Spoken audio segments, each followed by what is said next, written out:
Okay, welcome back once again to all my dear students. છેલ્લે આપણે વાત કરી કે ઉષ્માગતિશાસ્ત્રનો બીજો નિયમ, બરોબર, જેમાં આપણે વાત કરી કે ભાઈ એન્ટ્રોપી અને મુક્ત ઉર્જા વિશે આપણે વાત કરવાની છે, બરોબર, જે આપણે આજે વાત કરીશું. તો એન્ટ્રોપી જેને આપણે કહીએ ડેલ્ટા એસ, જેને કહ્યું કે અવ્યવસ્થાનો માપદંડ, જેમ કે ઘન, પ્રવાહી અને વાયુ હોય તો સૌથી વધુમાં વધુ એન્ટ્રોપી શેમાં હોય તો વાયુમાં, કારણ કે બધા જ ઘટક કણો અવ્યવસ્થિત રીતે ગોઠવાયેલા હોય છે, માટે તેની એન્ટ્રોપી કેવી હોય છે? વધારે. આજે એન્ટ્રોપી ફેરફાર વિશે પણ આપણે વાત કરીએ કે એન્ટ્રોપીમાં થતા ફેરફાર જેને આપણે કઈ રીતે દર્શાવીએ. તો જો એન્ટ્રોપી ફેરફાર,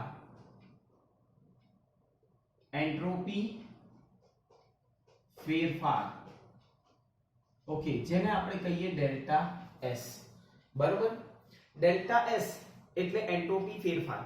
ડેલ્ટા એસ પ્રક્રિયા બરાબર ડેલ્ટા એસ પ્રણાલી બરાબર એન્ટ્રોપી ફેરફાર આપણે કહીએ છીએ. અહીંયા હું લખું ડેલ્ટા એસ પ્રક્રિયા બરાબર ડેલ્ટા એસ પ્રણાલી. ક્લિયર?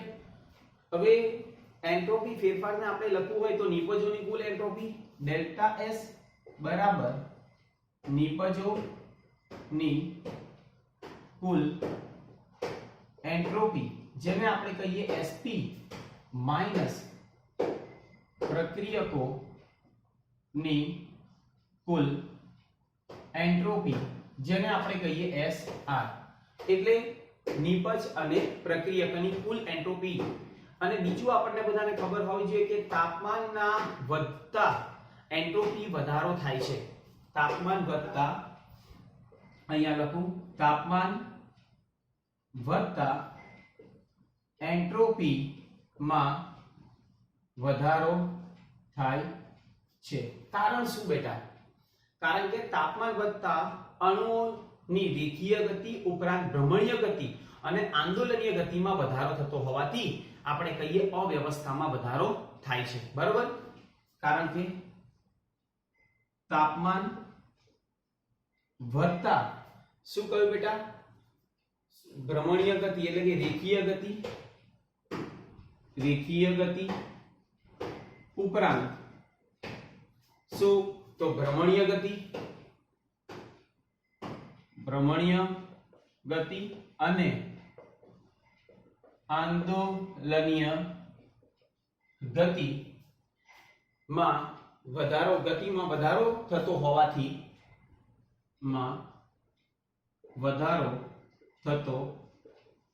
હોવાથી શું થશે બેટા?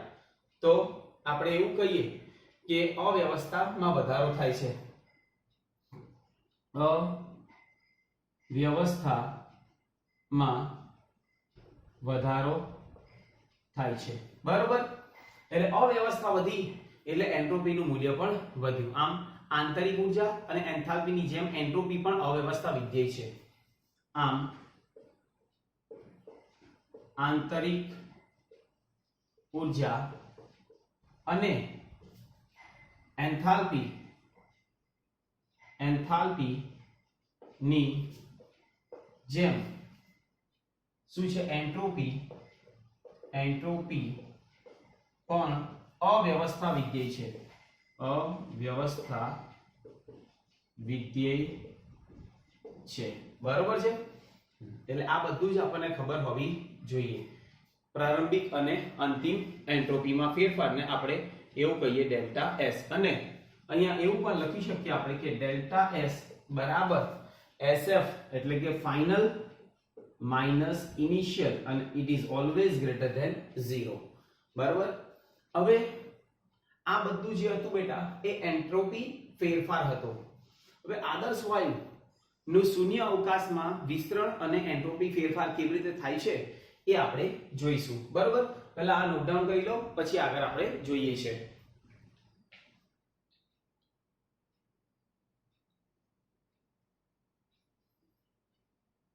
ઓકે,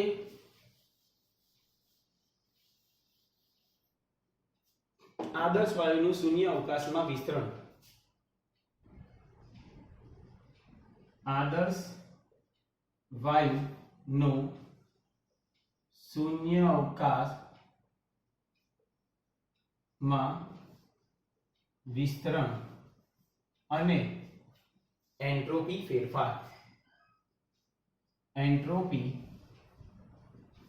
ફેરફાર બરાબર ધ્યાન આપજો સૌપ્રથમ તો આપણે એવું કહીએ 1 મોલ આદર્શ વાયુ ભરેલા પાત્રને શૂન્ય અવકાશ કરેલા પાત્ર સાથે જોડવામાં આવે તો આપણે કહીએ કે શૂન્ય અવકાશમાં વાયુનું આપમેળે વિસ્તરણ થાય છે ત્યારે પ્રણાલી દ્વારા કોઈ કાર્ય થતું નથી બરાબર કારણ કે કાર્ય W બરાબર P * ડેલ્ટા V માં P નું મૂલ્ય શૂન્ય અવકાશના લીધે શું હોય છે 0 હોય છે જોઈએ આપણે કે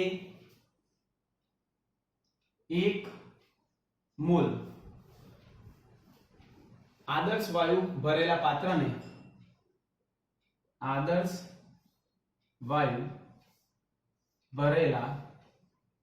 પાત્રને શૂન્ય અવકાશ કરેલા પાત્ર સાથે જોડવામાં આવે શૂન્ય અવકાશ કરેલા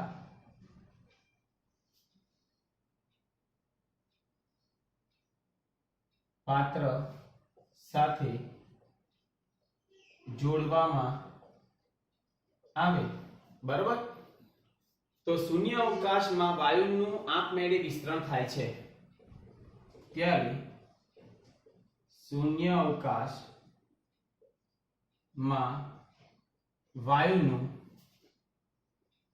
વિસ્તરણ આપમેળે થાય બરાબર એની જાતે શૂન્ય અવકાશમાં વાયુનું વિસ્તરણ થશે ઓકે અને આપણે એવું કહીએ કે ત્યારે પ્રણાલી દ્વારા કાર્ય થતું નથી ત્યારે પ્રણાલી દ્વારા કાર્ય થતું નથી કારણ શું કારણ કે કાર્ય આપણે જાણીએ છીએ કારણ કે કાર્ય W બરાબર P * ડેલ્ટા V છે બરાબર માં P નું મૂલ્ય શૂન્ય અવકાશના લીધે શૂન્ય છે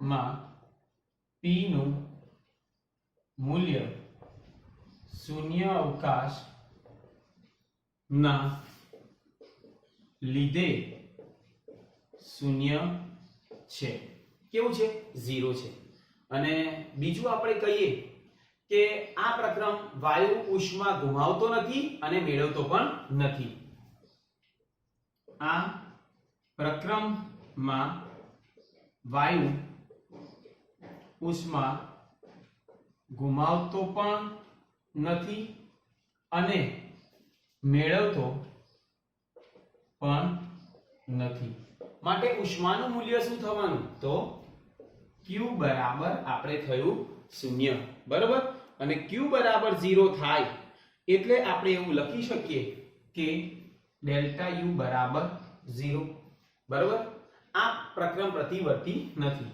માટે આ પ્રક્રમ પ્રતિવર્તી નથી માટે Q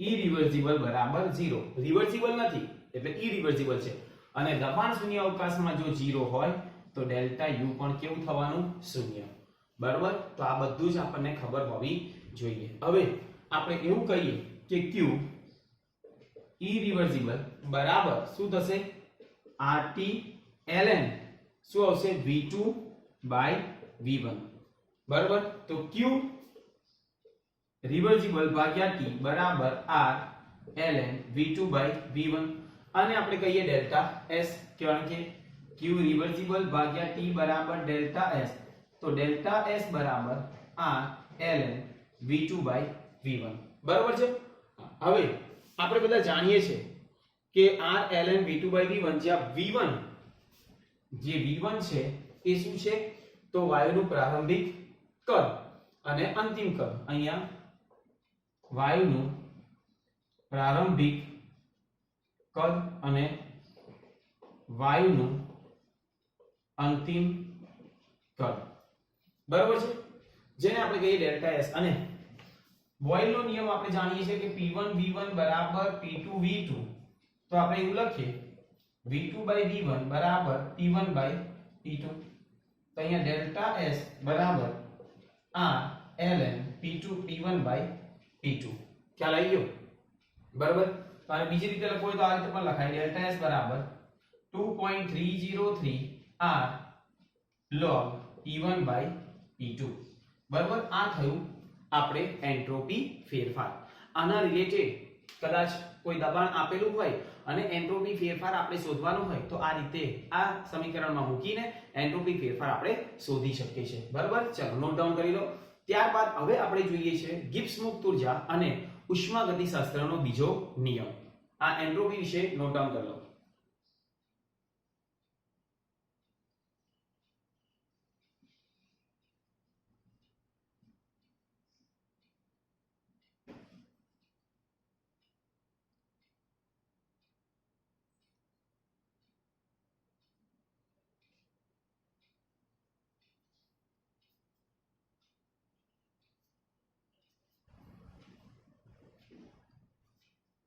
चलो नेक्स्ट पॉइंट આપણે જોઈએ મુક્ત ઉર્જા અને ઉષ્માગતિશાસ્ત્રનો બીજો નિયમ નેક્સ્ટ પોઈન્ટ મુક્ત ઉર્જા અને ઉષ્માગતિશાસ્ત્રનો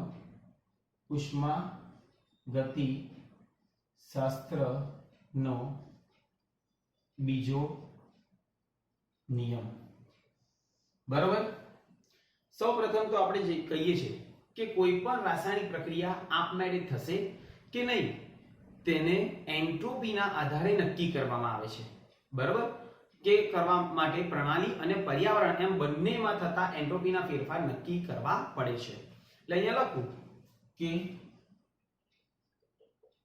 કોઈ પણ રાસાયણિક પ્રક્રિયા આપમેળે થશે કે નહીં બરાબર તેને એન્ટ્રોપીના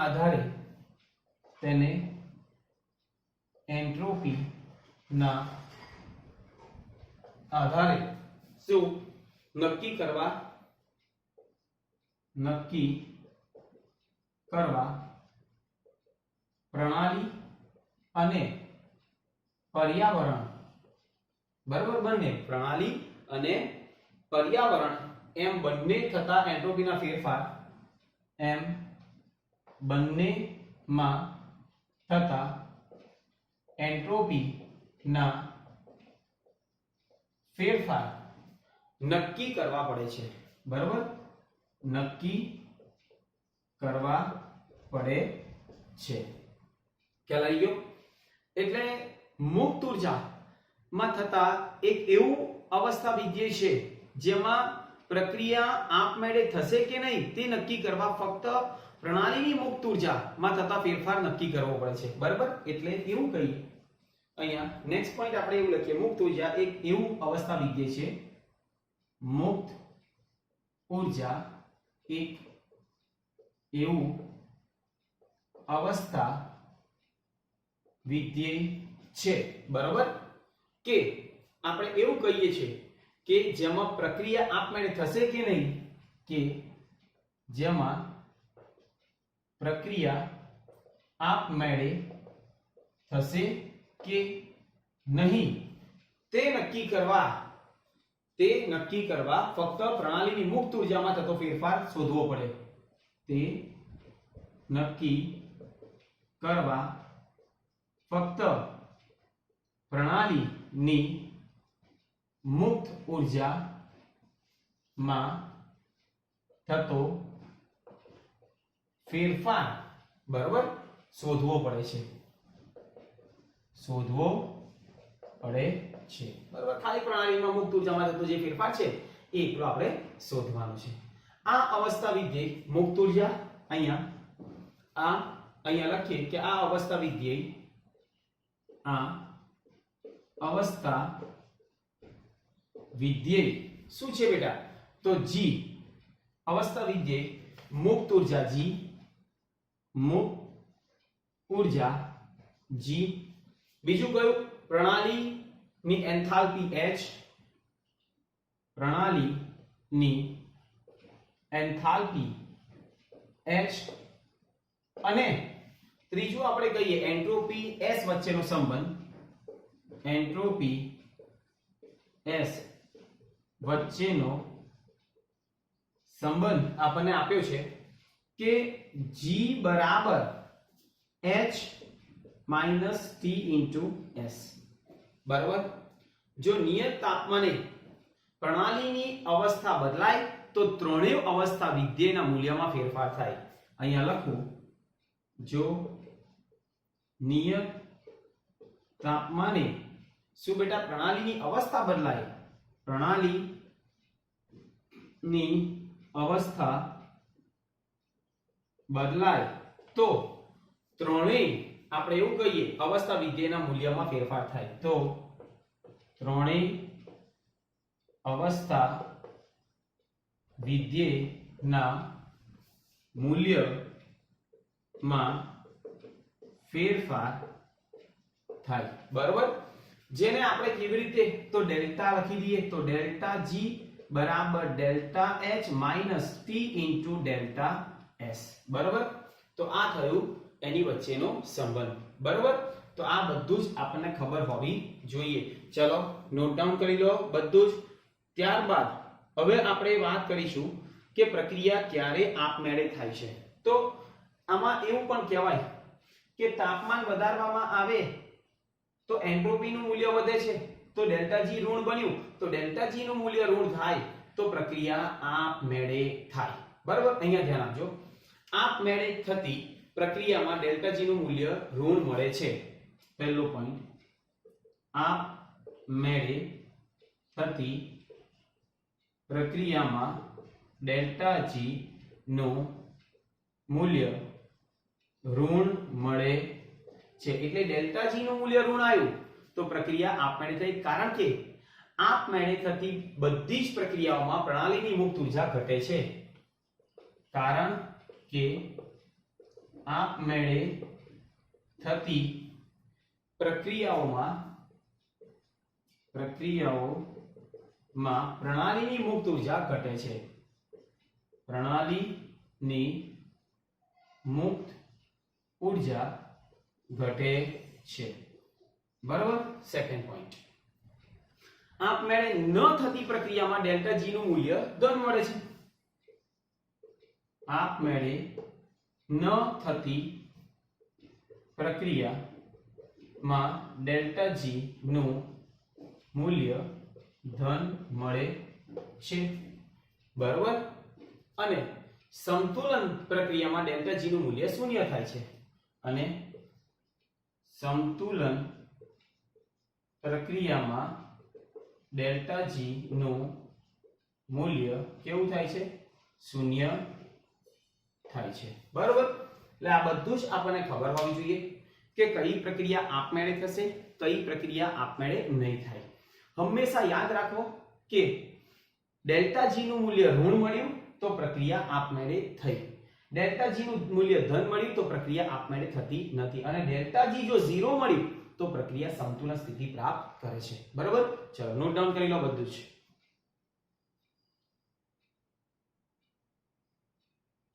બીજું તો આપણે એવું પણ કહીએ કે ભાઈ ગિબ્સ મુક્ત ઊર્જા અવસ્થા વિધેય છે. બરાબર. માત્રાત્મક ગુણધર્મ ધરાવે છે. બરાબર. બીજું તો આપણે એવું કહેવાય કે તેનું નિરપેક્ષ મૂલ્ય શોધી શકાતું નથી. એન્ટ્રોપી એટલે કે ગિબ્સ મુક્ત ઊર્જા ફેરફાર આપણે શોધવામાં આવે છે. બરાબર. આ બધું આપણને સિમ્પલ ખબર હોવી જોઈએ. ચલો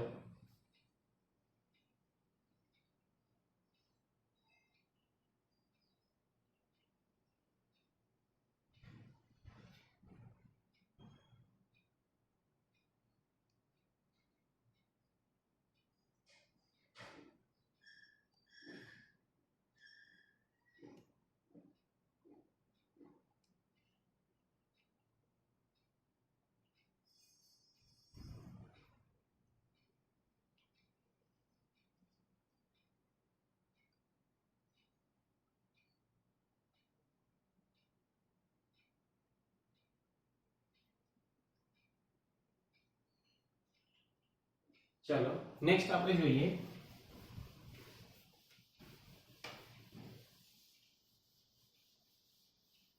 પોઈન્ટ અહીંયા આપ્યો પ્રામાણિક સર્જન મુક્ત ઉર્જા, પ્રામાણિક સર્જન મુક્ત ઉર્જા, બરાબર. જેમાં એવું કહ્યું પ્રામાણિક સ્થિતિમાં બધા જ તત્વોની મુક્ત ઉર્જાનું મૂલ્ય શૂન્ય સ્વીકારવામાં આવ્યું છે. પ્રામાણિક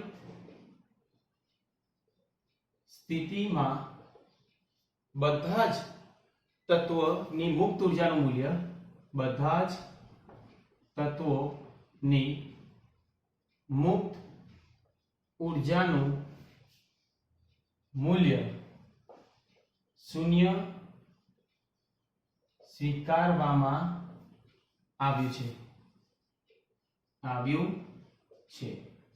જેમ કે આપણે પ્રામાણિક સ્થિતિમાં એવું કહીએ, 1 મોલ સંયોજન પ્રામાણિક સ્થિતિમાં પ્રામાણિક સ્થિતિ ધરાવતા તત્વો, અહીંયા લખીએ 1 મોલ સંયોજન પ્રામાણિક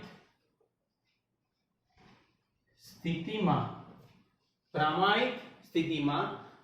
આપણે એવું કહીએ પ્રામાણિક સ્થિતિ ધરાવતા તત્વની, પ્રામાણિક સ્થિતિ ધરાવતા તત્વોની શું બેટા પ્રત્યક્ષ પ્રક્રિયાથી ઉત્પન્ન થાય છે. પ્રત્યક્ષ એટલે આપણે એવું કહીએ પ્રત્યક્ષ પ્રક્રિયાથી ઉત્પન્ન થાય, બરાબર. તો પ્રક્રિયામાં થતા મુક્ત ઉર્જા ફેરફારના મૂલ્ય, તો પ્રક્રિયામાં થતા મુક્ત ઉર્જા ફેરફારના મૂલ્ય કેવું હશે બેટા? તે સંયોજનની પ્રામાણિક સર્જન મુક્ત ઉર્જા સમાન થશે. તે સંયોજનની પ્રામાણિક શું થયું બેટા? પ્રામાણિક સર્જન મુક્ત ઉર્જા સમાન થશે. સર્જન મુક્ત ઉર્જા સમાન થશે, બરાબર. હવે આપણે બધા જાણીએ છીએ પ્રામાણિક ક્યારે કહેવાય બેટા? તો 1 બાર દબાણ અને 298 કેલ્વિન તાપમાને જ્યારે કોઈ પણ પ્રક્રિયા થતી હોય અને મુક્ત ઉર્જા આપણે શોધવાની હોય તો એ પ્રામાણિક કહેવાય, બરાબર. જેમ કે અહીંયા આપણે લખવું હોય તો કેવી રીતે લખાય?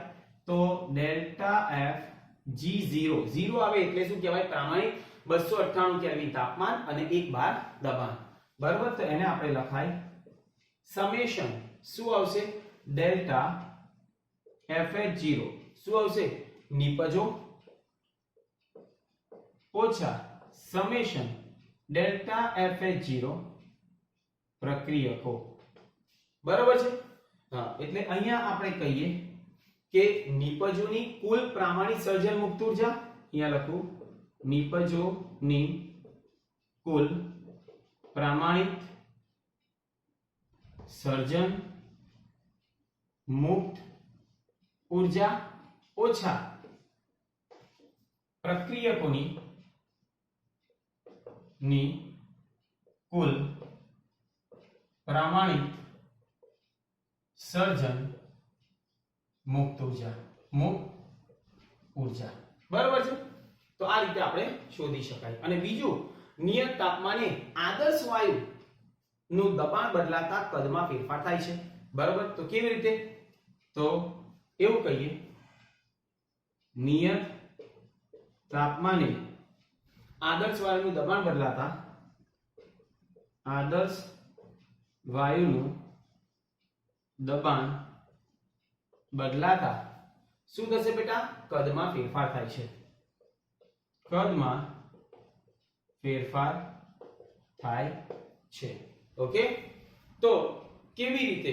તો ડેલ્ટા G બરાબર આપણે જાણીએ છીએ N RT ln શું આવશે? P2 by P1, બરાબર. તો આપણે બધા આ બધું જ આપણને ખબર હોવી જોઈએ કે કેવી રીતે તેમાં ફેરફાર થશે. ઓકે.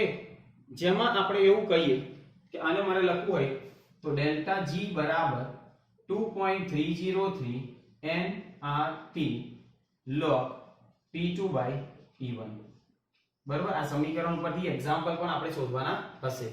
આપણે બીજું એવું કહીએ છે કે બોયલનો નિયમ ભાઈ p1 v1 બરાબર p2 v2, તો p2 by p1 બરાબર v1 by v2. તો આપણે એવું લખી શકીએ બેટા કે ડેલ્ટા g બરાબર શું લખાશે, તો n r t ln v1 by v2, અથવા તો એવું પણ લખી શકીએ કે ડેલ્ટા g બરાબર 2.303 nRT log v1 by v2. બરાબર, તો આ રીતે આ સમીકરણ બધા જ આપણને ખબર હોવી જોઈએ, જેમાં આપણને પ્રારંભિક અને અંતિમ કદ આપેલું હશે, તાપમાન આપેલું હશે, મોલ આપેલા હશે, તો આપણે ગિબ્સ મુક્ત ઊર્જાનું મૂલ્ય શોધવાનું છે. જો એ ઋણ આવે તો પ્રક્રિયા આપમેળે થશે, અને જો ધન આવે તો પ્રક્રિયા આપમેળે થતી નથી. બરાબર, ચલો નોટ ડાઉન કરી લો બધું જ.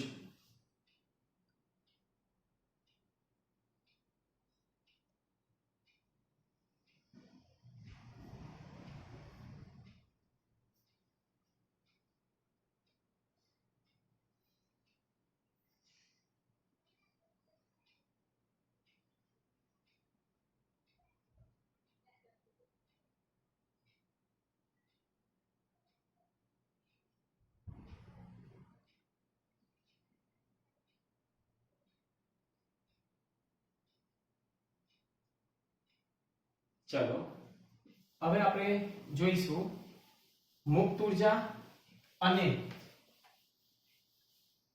શું છે બેટા સમતુલન અચળાંક વચ્ચેનો સંબંધ. જોઈએ મુક્ત ઊર્જા અને સમતુલન અચળાંક.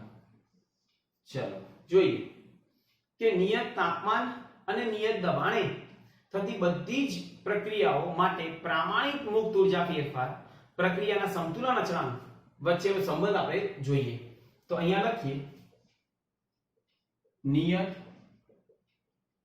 તાપમાન અને નિયત દબાણે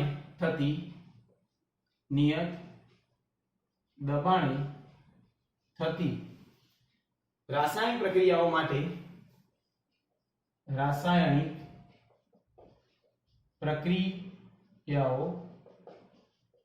માટે શું કહ્યું બેટા, પ્રામાણિક મુક્ત ઊર્જા ફેરફાર, પ્રામાણિક મુક્ત ઊર્જા ફેરફાર જે છે પ્રક્રિયાના સંતુલન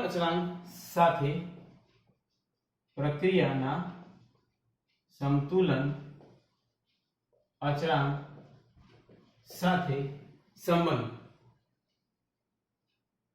નો સંબંધ આપણે શું કહીશું કે ડેલ્ટા G0 પ્રામાણિક છે માઈનસ RT ln K, અને આપણે આ રીતે પણ લખાય કે માઈનસ 2.303 RT log K.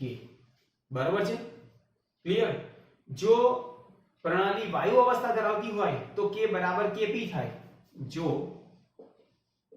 પ્રણાલી વાયુ અવસ્થા ધરાવતી હોય તો K બરાબર Kp, એટલે કે દબાણ અચળ છે.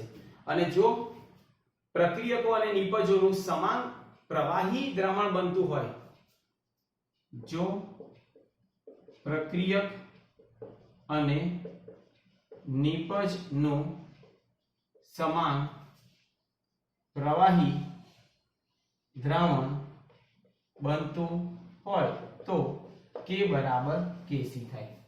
સમજ્યા? ક્લિયર. હવે આપણે જોઈએ કે ક્યારે પ્રક્રિયા આથી જો K greater than 1 હોય, આથી જો K નું મૂલ્ય 1 કરતા વધારે એટલે ધન હોય તો ડેલ્ટા G0 ઋણ થશે. કેવું થશે? ઋણ થાય. પ્રક્રિયા આપમેળે થશે, જેથી પ્રક્રિયા આપમેળે થશે. કારણ શું ખબર છે? અહીંયા તમે મૂકો K નું મૂલ્ય 1 કરતા વધારે તો 10 log 10 એટલે 1, તો આ ઋણ થઈ ગયું, તો ડેલ્ટા G ઋણ, તો પ્રક્રિયા આપમેળે થાય. હવે જો k નું મૂલ્ય લેસ ધેન 1 હોય તો ડેલ્ટા G0 મૂલ્ય ધન થાય, જેથી પ્રક્રિયા આપમેળે ન થાય. પ્રક્રિયા આપમેળે ન થાય. બરાબર. અને જો k બરાબર 1 થાય, જો k બરાબર 1 હોય, અહીંયા 1 મૂકું, log 1 એટલે 0 એટલે આખું 0, તો ડેલ્ટા G0 શું થયું? શૂન્ય થાય. ડેલ્ટા G0 શૂન્ય થાય. બરાબર. જેથી પ્રક્રિયા સંતુલન સ્થિતિમાં હશે. જેથી પ્રક્રિયા સંતુલન સ્થિતિમાં હશે. એટલે આ બધું જ આપણને ખબર હોવી જોઈએ કે સંતુલન અચળાંક તમારે શોધવો હોય તો આ સમીકરણ ઉપરથી પણ આપણે સંતુલન અચળાંક શોધી શકીએ. બરાબર. અને લગતા ઘણા એક્ઝામ્પલ્સ હશે. એ એક્ઝામ્પલ્સ બધા જ આપણે નેક્સ્ટ વિડિયોની અંદર બધા જ એક્ઝામ્પલ્સ ડિસ્કસ કરીશું. બરાબર. તો આજે ઘણું બધું આપણે ડિસ્કસ કર્યું. બરાબર. કે ભાઈ પહેલું તો આપણે જોયું કે એન્ટ્રોપી, ત્યારબાદ મુક્ત ઉર્જા અને ઉષ્માગતિશાસ્ત્રનો બીજો નિયમ, પછી કોના વચ્ચેના સંબંધો, એ બધું ડેલ્ટા H બરાબર ડેલ્ટા G બરાબર delta H minus T delta S. બરાબર. એન્ટ્રોપી, મુક્ત ઉર્જા, બરાબર, વચ્ચેનો સંબંધ આપણે રજૂ કર્યો. ત્યારબાદ ત્રીજું આપણે આ પણ વાત કરી કે મુક્ત ઉર્જા અને સંતુલન અચળાંક વચ્ચેનો સંબંધ. બરાબર. અને હવે નેક્સ્ટ વિડિયોની અંદર આને લગતા ઘણા એક્ઝામ્પલ્સ વિશે આપણે ચર્ચા કરીશું. ઓકે. સો આજના વિડિયો માટે આટલું enough. Thank you very much.